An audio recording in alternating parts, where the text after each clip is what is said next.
différence y a-t-il entre un médium, un voyant et un canal? Bonjour à tous, ici Viana Rossi au cœur de l'énergie, je suis ravie de vous retrouver. J'ai la chance et la joie d'avoir avec moi aujourd'hui un invité qui côtoie un monde de subtilité et de sensibilité. Et dans quelques instants, il va pouvoir nous expliquer le monde dans lequel il évolue. Je vous présente Fabrice Antini. Bonjour Fabrice. Bonjour Yana. Comment vas-tu? Très très bien, merci.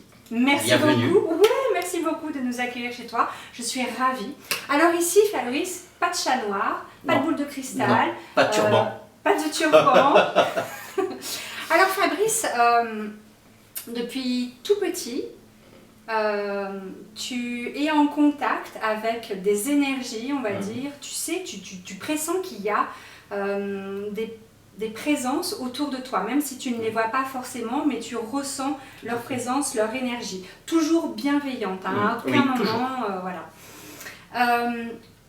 Tu n'en parles pas forcément à tes parents ou à tes grands-parents, c'est quelque chose que tu gardes pour toi, c'est un peu ton jardin secret, n'est-ce pas? Par contre, tu vois quand même que tes autres camarades n'ont pas cette faculté que toi tu peux avoir. Tu as aussi, tu m'as expliqué un peu comme une double vie. C'est-à-dire que la nuit, le soir, tu rêves de certaines choses, de certaines scènes, tu rêves beaucoup, hein, et le lendemain matin, ces choses-là arrivent et se produisent. Donc là, il y a aussi une différence. L'enfance se passe, tu gardes tout ce qui se passe pour toi. L'adolescence arrive, l'adolescence, là tu mets le couvercle là-dessus, tu fermes, hein, tu mets un chapeau parce que voilà, à l'adolescence on a tous des choses, autre chose plus intéressante à faire. La vie se passe, tu arrives dans ta vie de jeune adulte, donc dans la restauration que tu as pratiqué pendant 23 à 24 ans, hein, dans la cuisine, et croyez-moi il fait très très bien à manger. Et là, les capacités reviennent de plus belle. Il y a des phénomènes qui arrivent, voilà, ça se réveille, il y a des choses qui se passent, mais malgré tout, tu n'arrives pas à mettre le doigt, tu ne comprends pas toujours qu'est-ce que tu fais avec ça. Bah oui, parce que je ne comprends pas ce qui se passe exactement. Je vois, je ressens, je vis certaines choses, mais j'ai pas un mode d'emploi. Le mode d'emploi, tout à fait, exactement. Tu ne sais pas qu'est-ce que tu fais avec ça. Tout à fait. En 1996, tu vas faire une rencontre qui est déterminante dans ta vie. Un couple arrive qui eux-mêmes sont médiums et magnétiseurs et eux t'annoncent que tu as un don, que tu as des capacités. Oui, et en fait, tu te dis, enfin, quelqu'un reconnaît, tu as une réponse justement à tous ces phénomènes qui se passaient, qui se produisaient dans ta vie sans que tu arrives là en fait vraiment tu vas arriver à comprendre ce qui se passe, ils vont t'expliquer. Donc ça va être un peu tes mentors, n'est-ce pas? Pendant une petite dizaine d'années à peu près. Ouais. Ils vont un peu me coacher, m'accompagner, me guider, pour me dire un petit peu comment travailler, comment appréhender tout ça, et recevoir et accueillir aussi on peut dire ce monde merveilleux. Et puis progressivement me lancer un petit peu dans cette vie. Hein, je vais dire un petit peu en parallèle à ma vie de cuisinier et de restaurateur. Voilà, à découvrir et vraiment à vivre et ressentir toutes ces, je peux dire, ces énergies, ces émotions en fait. Tu vas affiner en fait au fur et à mesure justement. Et avoir plaisir d'accueillir. Je crois que c'est ça aussi ce qui est important, c'est d'accueillir ceux qui nous rendent visite ou les informations qu'on nous donne et d'accepter aussi de dire mais il y a ça, ok, je suis peut-être pas comme tout le monde, mais si je suis là c'est parce que j'ai les capacités de recevoir aussi ces informations-là, humblement, hein, tout simplement. Donc en fait tu vas vraiment faire tes armes et affiner tes dons. Ensuite, il va y avoir une seconde rencontre qui va être aussi déterminante, une personne qui s'appelle Stéphanie. Et donc, cette personne est ta première femme, on va dire, et tu es toujours dans la restauration à ce moment-là, malgré que tu fasses un peu les deux. Hein, mais je pratiquais déjà en parallèle, hein, j'avais mon restaurant qui est ouvert du mardi au samedi, et je pratiquais le dimanche et le lundi. D'accord. Voilà. Donc cette personne, Stéphanie, te dit il faut que tu te lances. Elle m'a botté les fesses. Voilà, t'as botté les fesses. Tu avais cette peur un peu. Oui, complètement. Syndrome de l'imposteur, on peut le dire. Oui, on peut dire ça. Est-ce que je suis légitime dans ce que je fais? Capable. Voilà. Tu te lances, tu fais le grand saut. Et là, donc tu as ouvert la porte sur un autre monde. Tu es catapulté. Et là, les choses arrivent de plus en plus. Oui, exactement. Et tu vas pouvoir justement nous expliquer un peu, donc Fabrice, la différence qu'il y a entre un médium, un voyant et un canal. tout à fait. On commence par le voyant. Allez, on commence par le voyant. La voyance, en fin de compte, souvent, c'est les personnes qui ont des flashs, et ce côté extrasensoriel, extra-auditif, extra-clairvoyant, en fait, où pour moi, définir un voyant, c'est une personne qui va voir, qui va sentir.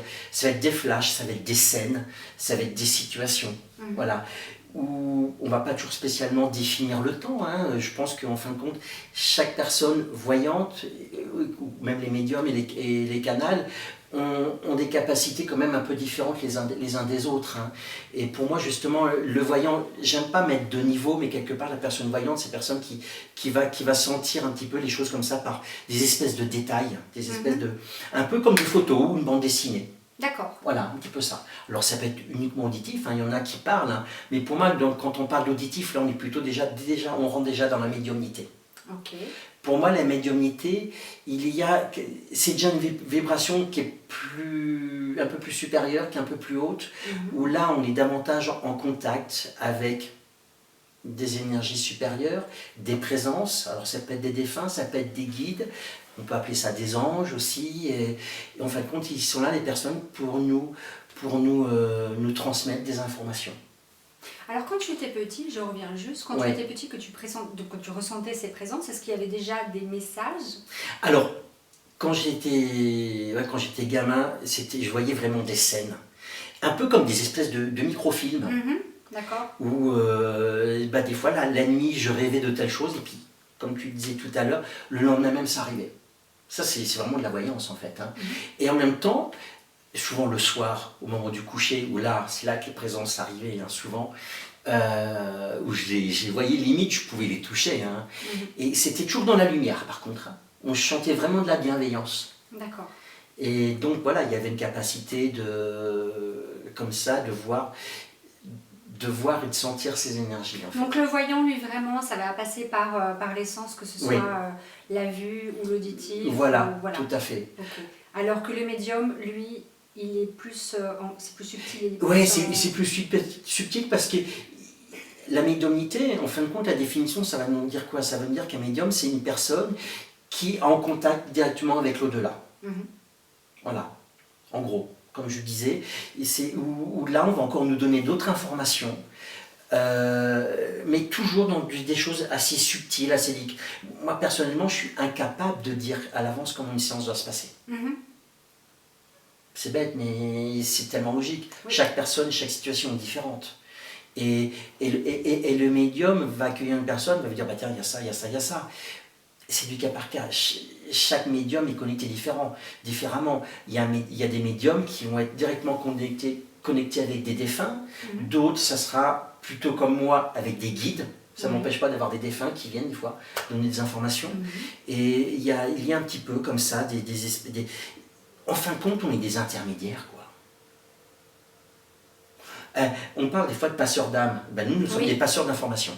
D'accord, on peut dire ça comme ça. On peut dire ça comme ça, tout simplement, en fait. Hein. Et en même temps, attention, hein, il y a un truc qu'il ne faut pas oublier, qui je pense qui est fondamental. Là-haut, ils nous disent ce qu'on a besoin de savoir, mais ils ne vont pas toujours tout dire. Tu parles pour le bien-être de la personne, c'est ça? Il y a des choses qu'elle n'a pas besoin de savoir encore parce que ce n'est pas le moment, peut-être. Tout à fait. Et moi, des fois, alors c'est marrant parce que des fois, j'ai l'information, mais en même temps, ils me disent, comme s'ils mettaient une photo, et d'un seul coup, ils recouvrent la photo. D'accord. Et non, il ne faut pas qu'elle le sache tout de suite, ça. C'est pas le moment. Voilà. Mais ça me permet aussi, des fois, de préparer, d'appréhender sur certaines choses, situations généralement, qui peuvent être en général difficiles quand on nous dit, ne dit rien. Oui, d'accord, je comprends ce que tu veux dire. Ok. Et le canal alors? Alors le canal, là on est encore beaucoup plus subtil. Le canal c'est plutôt une personne, un peu comme le chaman en fait aussi. Le chaman pour moi c'est encore plus subtil que le canal. Le canal c'est un intermédiaire, tout simplement. Un guide. D'accord. C'est la personne qui va te guider, qui va t'accompagner, qui va te coacher. Et là, on peut... C'est pas évident à définir en fait. Parce que c'est tellement subtil. Et quand tu as un canal, en fait, tu as l'information qui vient toute seule comme ça. On te dit. Donc ça va plus être pas non des conseils, mais plus peut-être une ouverture de chemin pour la personne. Voilà, de la guidance, Donc, accompagner. Accompagner. On dit, mais voilà, avec des fois, ce côté un petit peu, les personnes sont à un carrefour, où ils vont à gauche ou à droite. Et on va te dire, ok, bah vous avez ces deux possibilités-là, ou si vous allez à gauche, il va se passer ça, ça, ça, ou si vous allez à droite, il va se passer ça, ça et ça. Et se dire, mais voilà. Toujours avec le libre arbitre. Ouais. Faut pas oublier qu'on a toujours un libre arbitre. Parce que si on dit il va se passer ça, mais que tu attends le cul dans ton fauteuil, qu'il se passe ça, il ne se passera rien du tout. Quelque part, il y a aussi ça qu'il ne faut pas oublier. Et puis le canaille, il y a ce côté bienveillant. Aussi, on dire, ce côté un petit peu d'accompagnement en disant, mais par rapport à la personne que vous êtes, il serait bien de faire ça, d'oser avancer. C'est vraiment le côté, allez, je t'accompagne par la main. C'est pas je te prends par la main, je te porte, je t'accompagne, je te soutiens.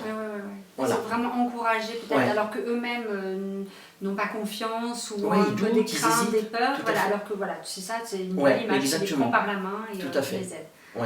Ok. Donc Fabrice, justement, il y a une autre question. Est-ce que c'est un don ou une faculté que tout le monde peut développer? Ça, c'est une très très bonne question. Parce que quelle est la différence limite entre un don et une capacité? On est d'accord. Justement. Pour moi, à la base, c'est un don.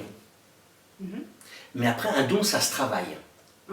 Oui, comme tu as fait, tu as affiné, taillé le diamant un peu. Oui, tout à fait, exactement. Mais tout le monde ne peut pas être médium, tout le monde ne peut pas communiquer avec les défunts. Exactement. Tout à fait. Peut-être la voyance, le canal.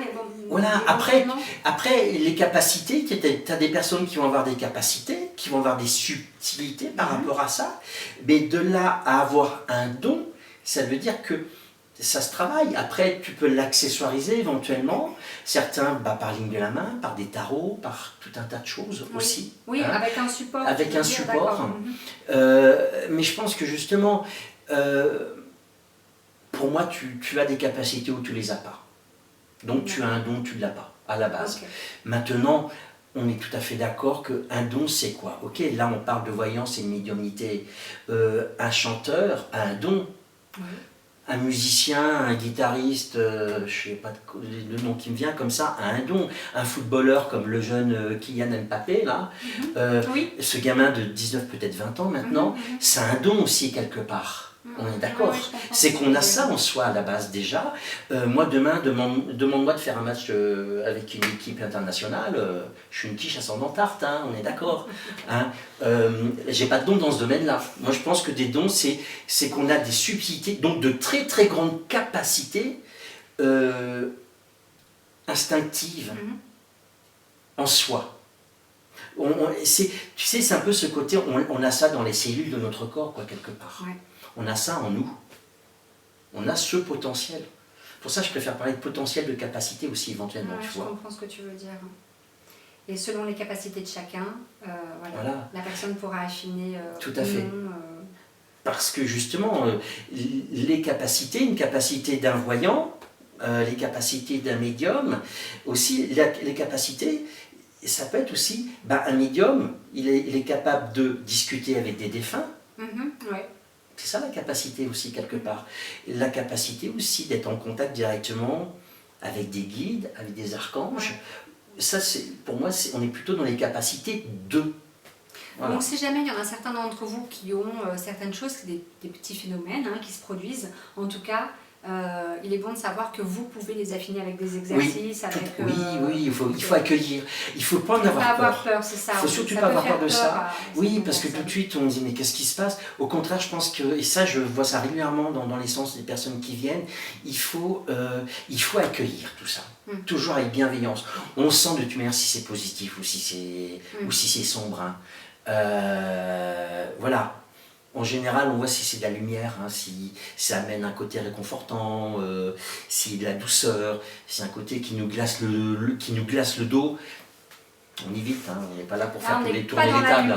Là, on est sur une autre dimension. Il ne faut pas s'amuser non plus à faire le Ouija. Ne faites pas de Ouija.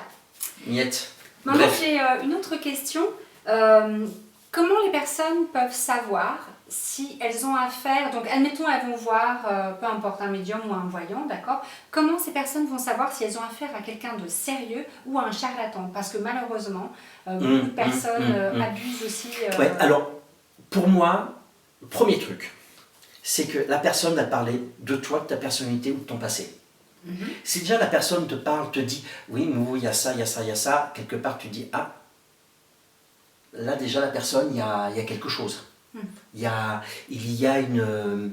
la personne est connectée, si je puis dire. Oui. Hein? Si la personne commence à te sortir des phrases bateau et du blabla, et là, on commence à faire attention.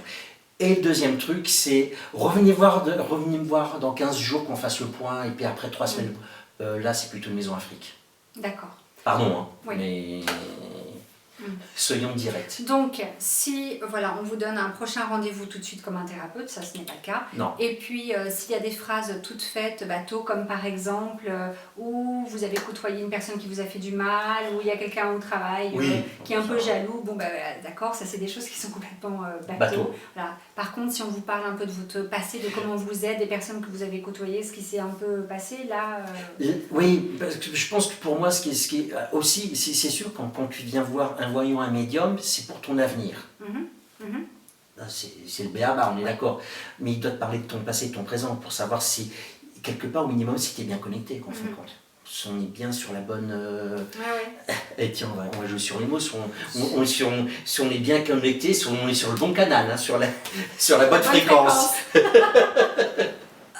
mais je pense que c'est ça, parce que souvent, il y a des personnes, moi j'ai expérimenté quand même, hein, il y a des années en arrière, quand j'étais dans la situation de certaines personnes, mais tu le sens si la personne elle est bien tout de suite. Enfin, ouais, c'est facile à dire ça. Je suis pas à la place des autres. Non, voilà. Mais peut-être que pour toi c'était différent. Pour moi c'était différent, oui, c'était une évidence parce que je sentais que la personne tout de suite, elle était dans les clous, quoi. C'est ça. Voilà, c'est ça. Tu avais déjà une certaine sensibilité, donc. Tout à fait. Là, tu parlais de fréquence. Justement, ma prochaine question, c'est est-ce qu'on peut communiquer avec les défunts comme on veut? Comme on veut? Non. Non.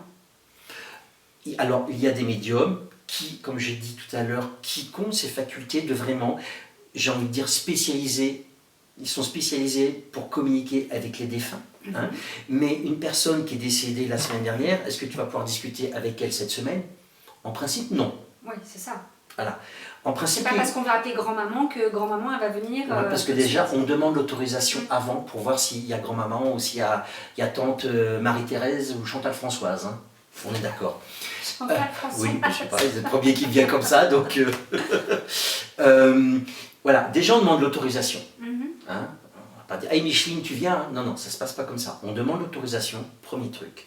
Deuxième truc, ils sont pas toujours disponibles.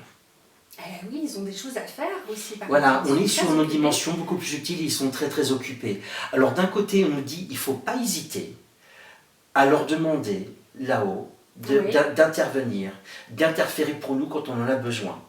Maintenant, ça ne sera pas spécialement les personnes que l'on souhaite parce qu'ils ne sont pas toujours disponibles.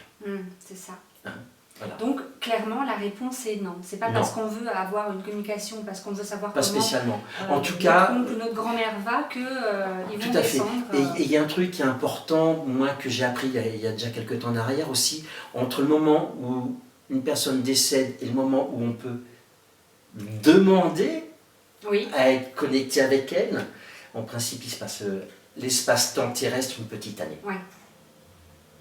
Je parle d'espace-temps terrestre, je ne sais pas comment l'évoquer autrement, parce que là-haut, la dimension du temps n'a rien à voir avec ici. C'est pas la même, il n'y en a pas en fait. Hein. Il n'y en a pas, exactement, tout à fait. C'est nous qui avons mis un temps parce qu'on a... Voilà, c'est notre côté cérébral, intellectuel, hein, le côté matériel de cette vie-là. Et le côté matériel de l'autre côté, hein, si on peut dire, il n'y a pas de matériel. C'est vraiment uniquement... C'est dans le subtil, alors ça, il y a ce subtil aussi, c'est une question d'énergie subtile, hein. Attention, hein. Parce qu'on peut parler après de...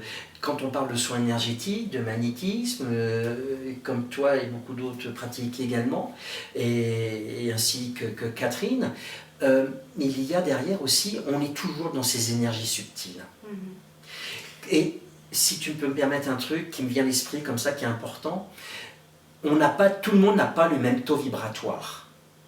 Déjà, les thérapeutes. Ça, c'est un truc. Il y en a qui ont des facultés, des facilités plus importantes dans certains domaines que d'autres, premier truc.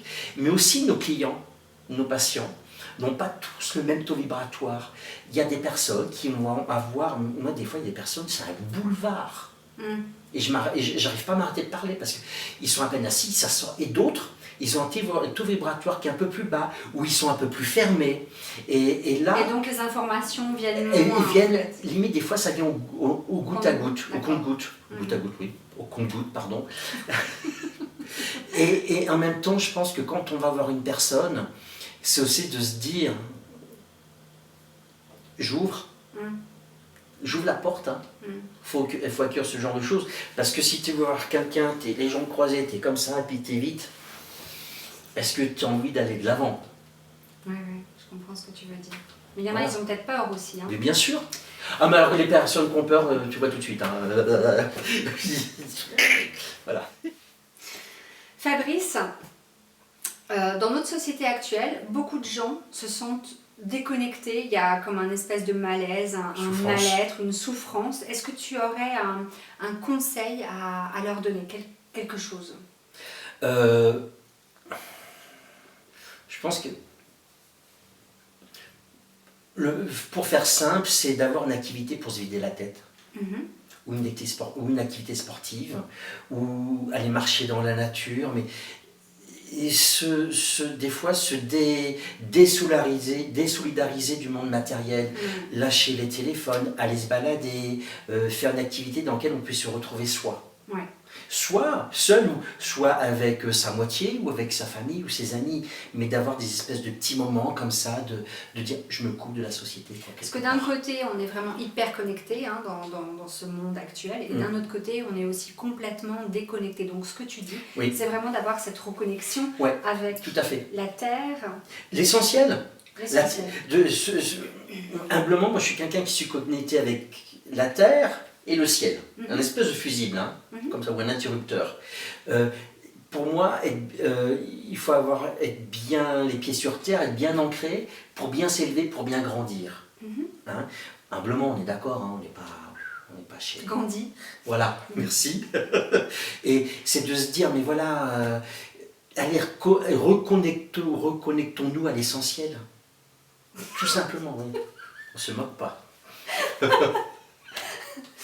Reconnectons-nous, exactement. Mais tout simplement, il ne faut pas chercher. Ok, on peut méditer, on peut écouter des musiques, mais il y a des personnes, musique zen, ça va les faire, ils vont monter dans les tours, quoi, ça va les... Non, c'est de trouver une activité ou des choses comme ça. Bon, moi j'ai la chance d'avoir... oui, tu es d'avoir... Il y a un magnifique cadre de nature. Et voilà, ce côté de moi, de pouvoir aller ou à la montagne ou au bord du lac, moi j'ai besoin des éléments. Mais on fait partie des éléments nous-mêmes. Voilà, tu l'as sorti de la bouche, c'est exactement ça. En étant tout le temps sur les smartphones. C'est pour ça que les gens sont en souffrance. Ouais. C'est ce côté hyper connecté.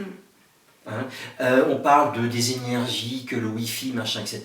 Ok, mais alors dans ce cas-là, il ne faut pas oublier que la Terre, il y a également, mais là on va rentrer dans la géobiologie, où il y a les réseaux Hartmann, il y a les réseaux Curie, il y a tout ça aussi qui amène des vibrations. Qui sera l'objet d'une prochaine vidéo.